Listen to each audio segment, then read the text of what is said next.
Hello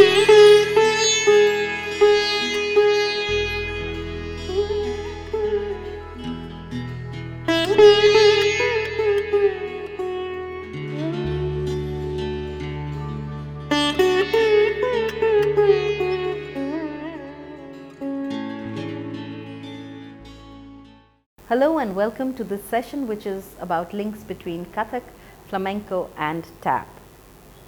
I take it that you have heard these names. I don't know if you've had a chance to see them, but let me tell you that dance audiences the world over have been stunned by the similarities between forms like Kathak and tap and Kathak and Flamenco.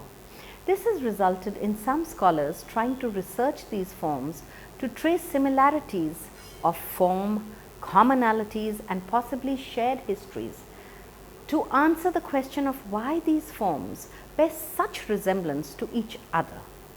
Let us take the question first of Flamenco and Kathak.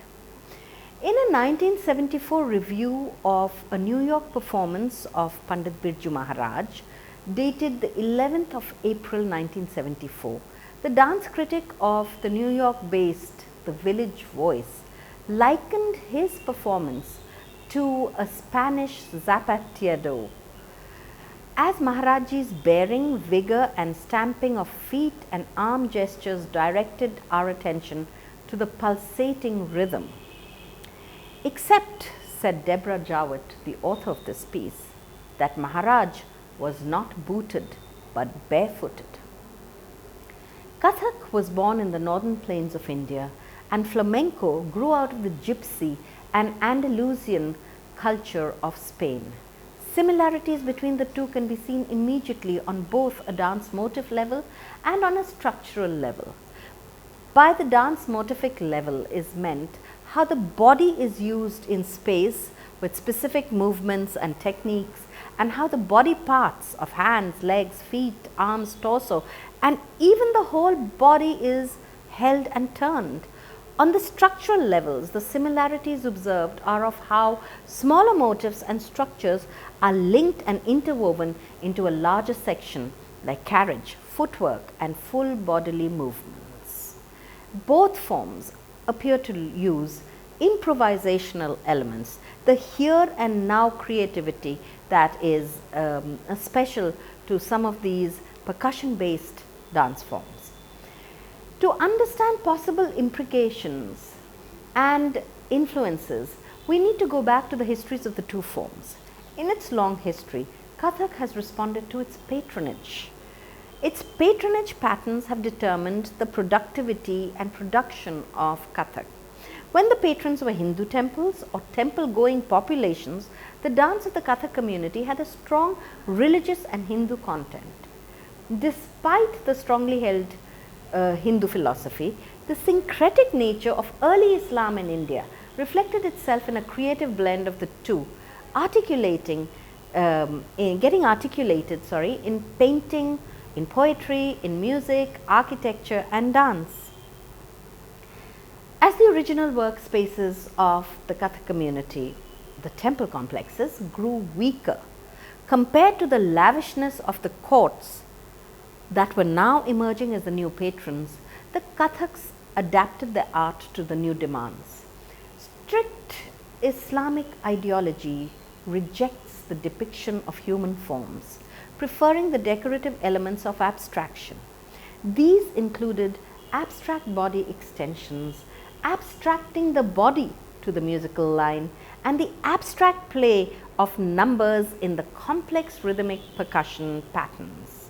Thus, in the courts, the Kathaks and the descendants of the Persian dancers, especially those who came with Emperor Humayun, built beautiful intraforms around melody and rhythms alone. The poetry was not so central. The love poetry moved from its religious and spiritual mood to the profane and erotic, or better still, the sensual and erotic.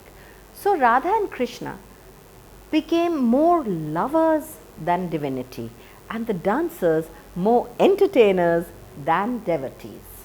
With the coming of the British, even these workplaces were lost. Unaware of the complexity of their art, the British painted all dancers with the same brush. They were unable to identify what was high quality art and which was just street art. The patronage afforded to the art form then shrunk drastically, and they often needed to move onto the harsh competition of the streets to survive. As a result, newer and more complex footwork patterns were created. They were delivered with flamboyance and drama, bringing in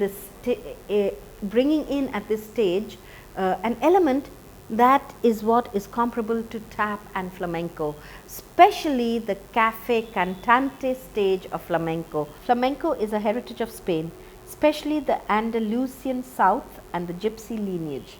Many ethnic groups and communities contributed to making such a strong economic and cultural center in the world under the Moors from the 8th century onwards. The Moorish civilization in Spain was a little bit like the Mughals in India and subscribed to a high quotient of refinement and aesthetics, which was reflected in architecture, poetry and music, as well as what many hold to be true, dance.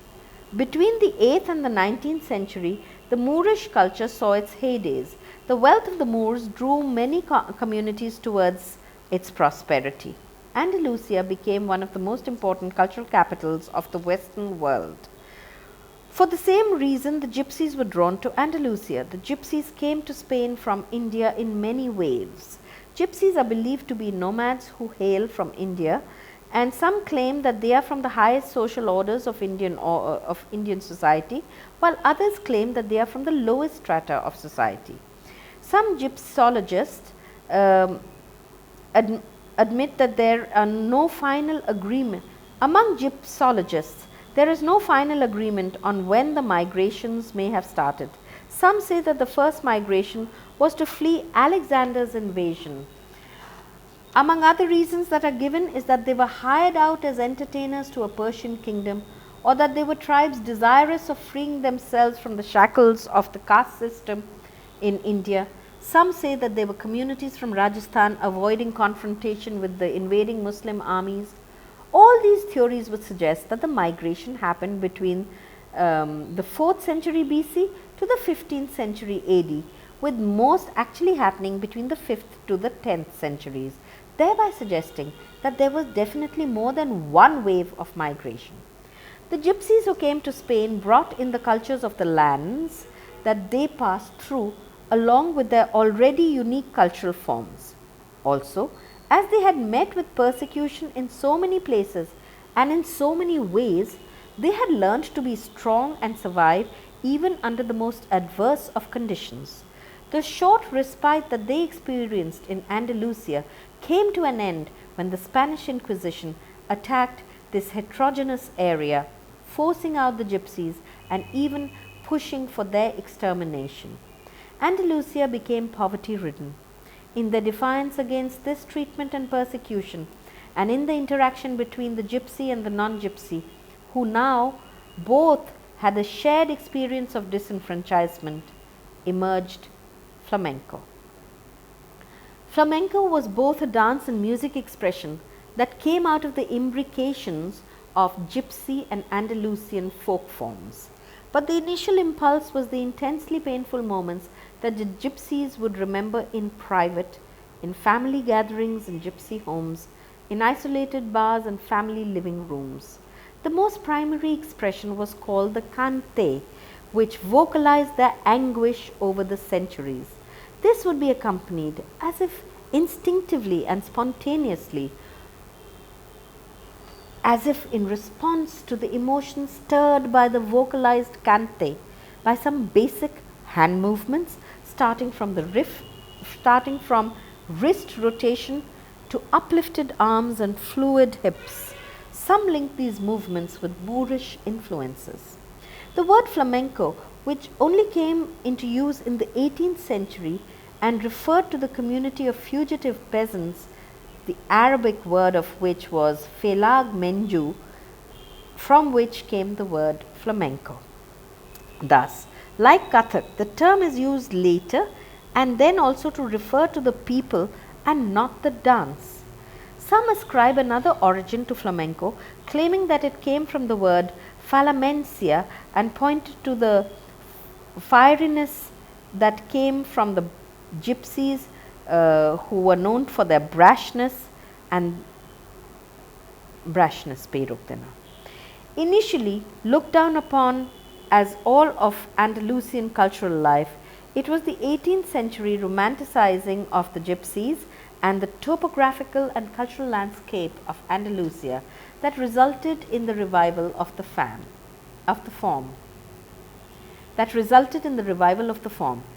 Cafe cantantes were formed and the art of the flamenco people was available in the public domain. The cafe cantante setting changed the performance content. The cafes were owned by non-gypsies.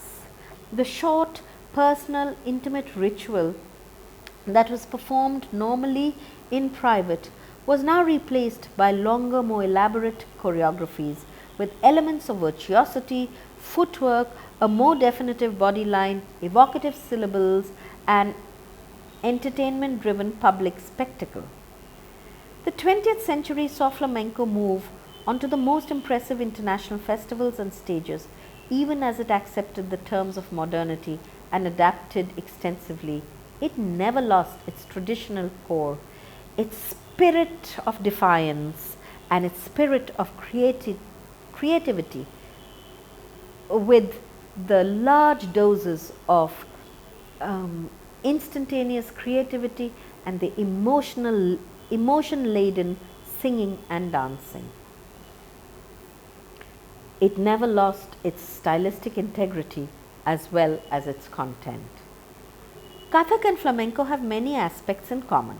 Kathak was the dance of a unique community that flowered with influences and imbrications of others. The community in both cases was called by the name by which their art is known today, Kathak in India and flamenco in Spain. If we believe some of the dance scholars, the point of origin of both charans, who later became Kathaks, and the migrating gypsies was Rajasthan. Kathak grew out of the spiritual expression of a particular community, while flamenco grew out of the cry of human suffering of an oppressed and depressed community, a suffering expression called cante. Both were intensely emotional experiences that produced instinctively a rasa or sentiment. Kathak and flamenco share a similar history of changes in dance performance contexts, in changes of forms, and in the function and agenda of the practice. From intimate settings that were personally significant, using the same art that was an intensely personal one, both Kathak and flamenco moved to bigger and more challenging and impersonal spaces. They had to realign the content to the context through inbuilt creativity, as neither really let go the essential elements of the form. They were both very proud of this cultural inheritance, for while the Kathak proudly carried his community name as part of his name, as did Pannalal Kathak of Delhi All India Radio and Doordarshan, the gypsies saw their dance as a signifier of their gypsy and Andalusian identity. The interesting aspect of both arts is that they did not adopt a victim attitude and neither froze nor fled. Instead, they fought by not remaining fixed and adapting successfully to all challenges. With this approach, they won over not just traditional but also non-traditional and unfamiliar international audiences. Both forms have created a very strong myth around themselves and a very positive image about themselves. They are like the cultural gene that survived by mutating. They negotiated with the unfamiliar and the other even when on a weaker wicket. The flamenco artists moved from cafe cantantes owned by non-gypsies and redrafted their intangible heritage to create a social value for themselves. Kathaks moved into the court of the Mughals, a totally different social setting, power equation, and even a religious setting. The religious dichotomy compelled them to think creatively and find solutions For instance, during the Mughal period, when Kathaks were asked to dance, they brought with them their Tulsi Mala or Rudraksh Mala instead of the idols of Hindu gods, and then performed in the courts. In this manner, they did not offend the Muslim ruler while having the solace of keeping their spiritual traditions intact. This is how the two communities were able to adapt well, survive and flourish, while enriching the creative content of their art. It was by remaining alive in the gene pool of culture that the more rudimentary art forms were adapted into highly sophisticated and refined arts. Now, both forms of art faced a strong social stigma, but by being brave, bold and positive, they were able to turn things around for themselves and eventually have got to be hailed as national treasures. Today, their artists enjoy the highest social status, get highly respectable performance fees, and have captured the imagination of their people and even the world. Many of India's Kathak artists have been hailed also as national treasures, with Pandit Birju Maharaj having been awarded the Padma Vibhushan, the second highest civilian award. The recent demise of Spanish flamenco guitarist Paco de Lucia, hailed as an international star, was announced by the mayor's office in Algeciras. Algeciras is this southern Spanish town where he was born. Algeciras got to hold 2 days of an official mourning period. Its mayor called the musician's death an irreparable loss for the world of culture and for Andalusia. These kinds of honors are indeed rare achievements and hardly testify to the history, sometimes very traumatic, that these dance forms have gone through.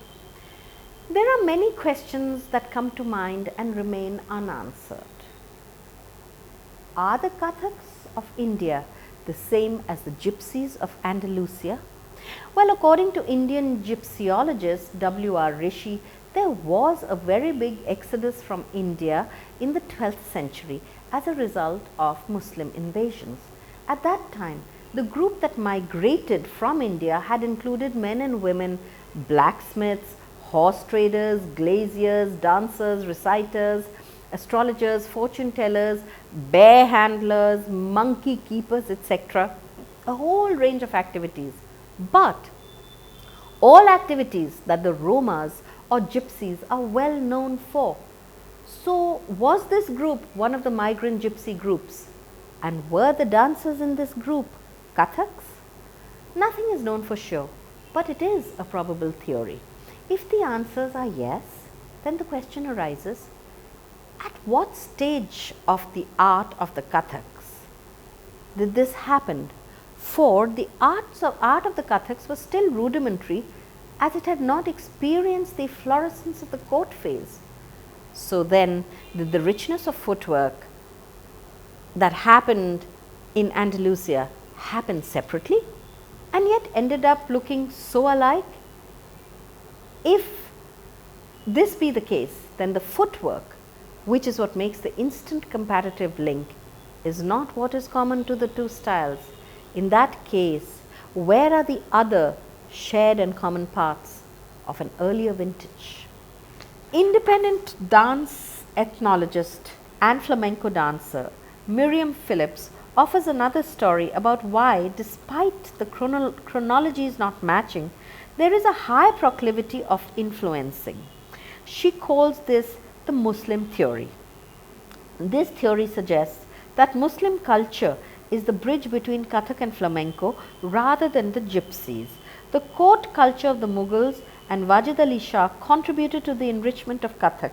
The Muslim Moorish culture contributed to the enrichment of the art of flamenco.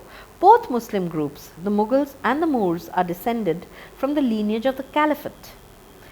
Phillips is also open to the fact that there could have been more than one Muslim influence on the gypsies and not just the Moors, as the gypsies travelled through many Muslim lands before they made Spain their home.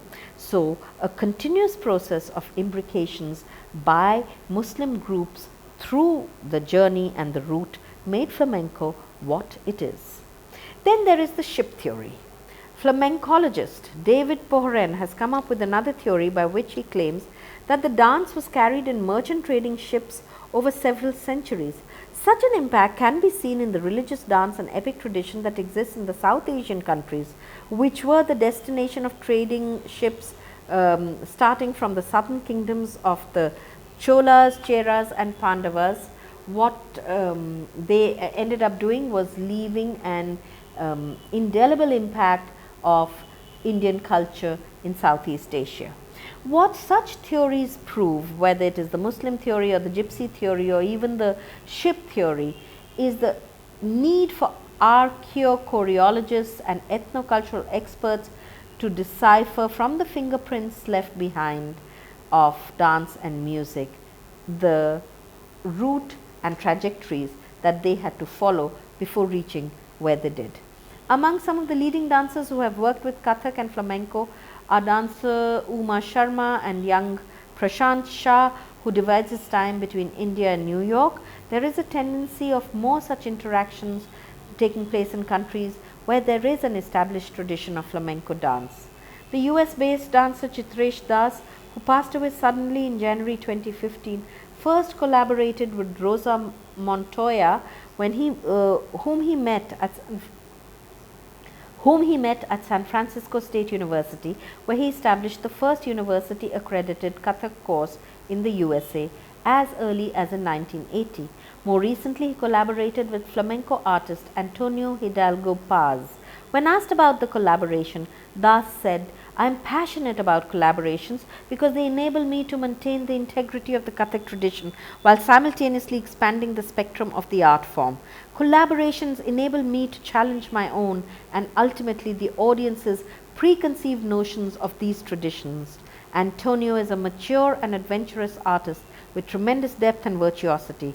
I was inspired by how open and adventurous he was in approaching our work together. Paz, equally inspired by the collaboration with Das, claimed that working with an artist of the caliber of Das, with the aura he has, the speed he works in and the rhythmic concepts and sounds of the music he creates, has taken me to my artistic limit. It has taken me to a new dimension because flamenco's rhythms, while complicated, are much more predictable. Working with Das is like working without a safety net, he said. The two artists first met at the American Dance Festival in 2004, where they performed in the Festival of the Feet, a program that highlights the similarities between Kathak, tap and flamenco. They titled their performance Yatra, Journey from India to Spain, which begins with the sunrise in the Rajasthani desert. At first glance, watching these two senior dancers perform makes it clear that flamenco and Kathak have much in common. They both employ improvisation, similar lyrical upper body movements and percussive footwork.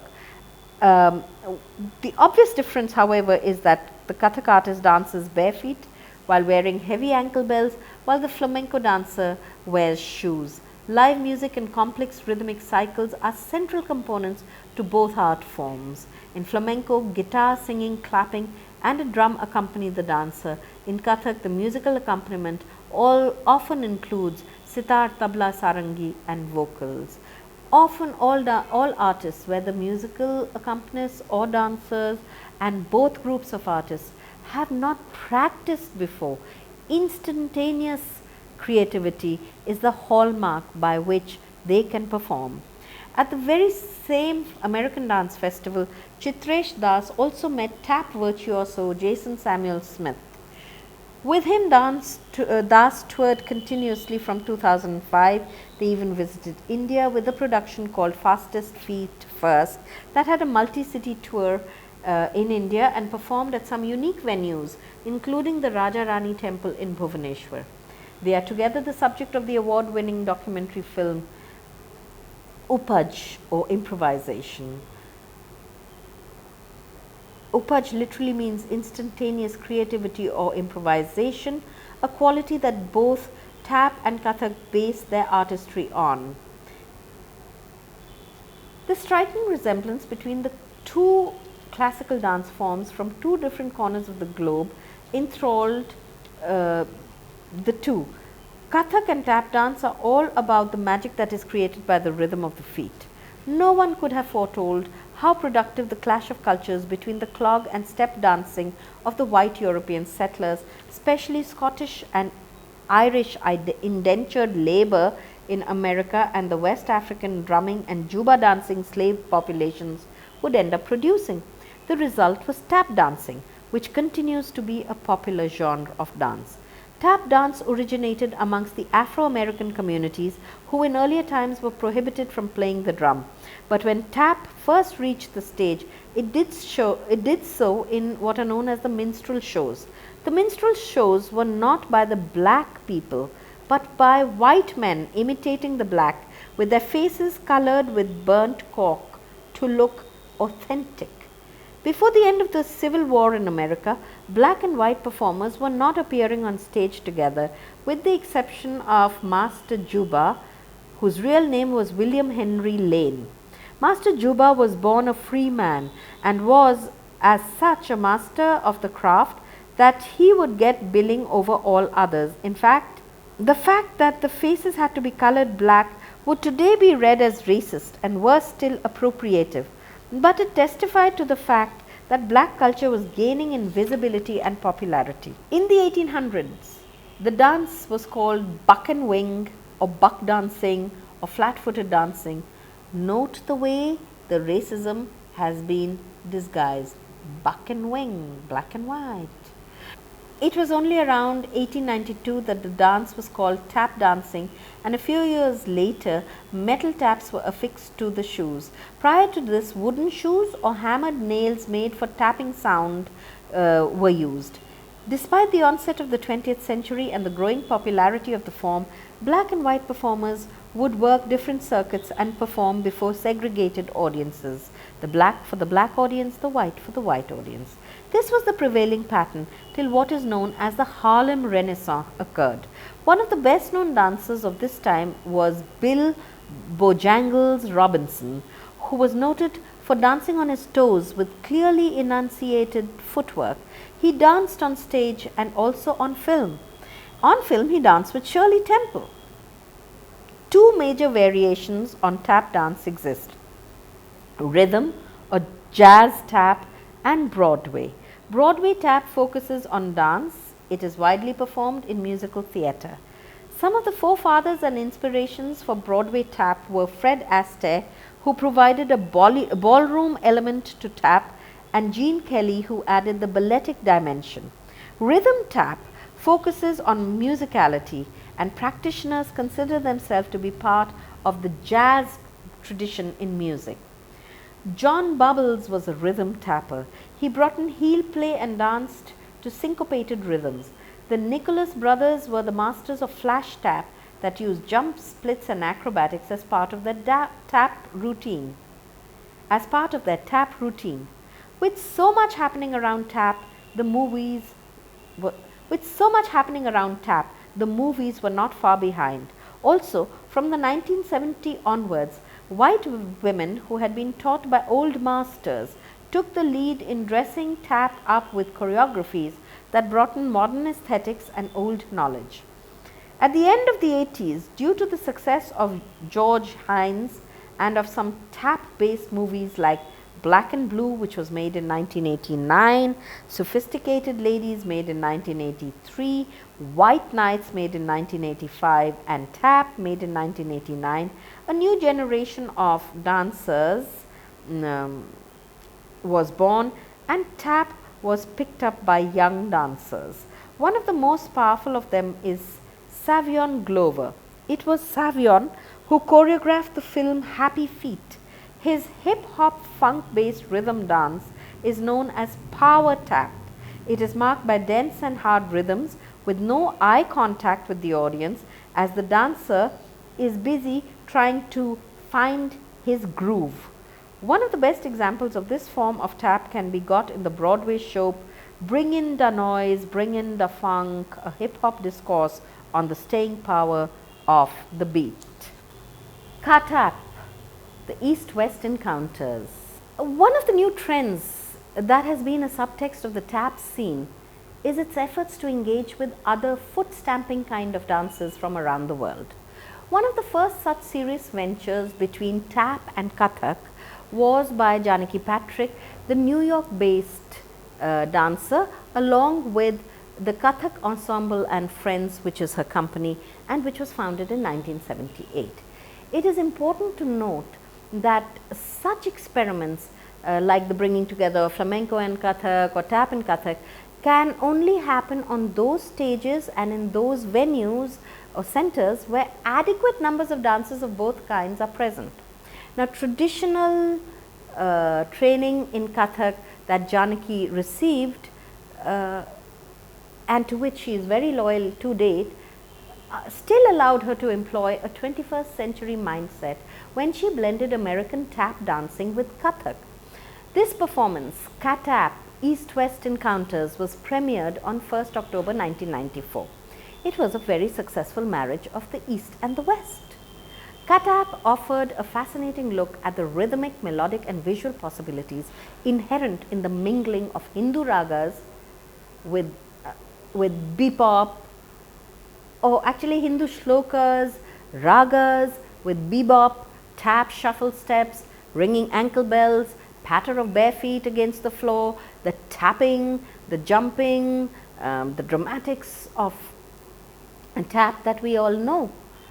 Most effective of this entire production was the finale. The dancers moved in unison, but in their respective styles, to an interweaving of Duke Ellington's classic Caravan and a bewitching Bengali song. Multiculturalism never had it so good as when the performers appeared together. The result was a harmonious cultural crossover. Chitresh Das, now the late Chitresh Das, and Jason Samuel Smith also came together in a later attempt at putting together, weaving together tap and Kathak. The energy possibly that Janaki had released was later picked up by Chitresh Das, who worked with Jason Samuel Smith in a program called India Jazz Suites and the Fastest Feet in Rhythm. Together, they have worked also on a documentary called Upaj, or Improvisations, because like Kathak, tap is also about instantaneous creativity. This film, Upaj or Improvisations, looks at the art and the trajectories of their two different arts and their two separate journeys, separately and together. Their journey incidentally started when Das was 62 and Smith was 26. Another recent experiment of the two forms coming together has been Amika Kushwaha's Kathak and Susan Nace's tap dance. In 2003, dancer Shobna Narayan made a film for the Ministry of External Affairs called Rhythmic Echoes and Reflections. This featured duets and trios between Kathak, tap and flamenco, and also some elements of Western classical dance. Now, Fastest Feet First was performed in India by Chitresh Das and Smith. It was even performed in a Bhubaneswar temple, a heritage temple. So the receptivity has been good, and there is no denying the fact that the footwork of Kathak and the footwork of tap can bring artists from both traditions onto the same platform. But while one is done bare feet with almost 200 bells around each ankle, the other is booted and hoofed. They carry the metal taps, that's what makes the hoof.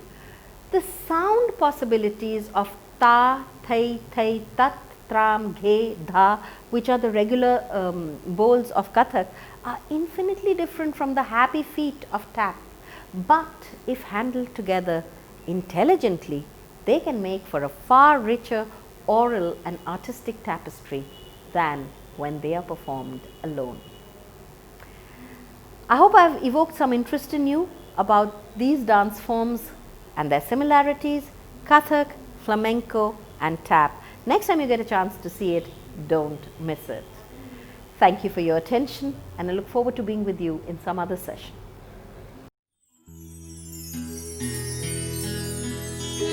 Thank you.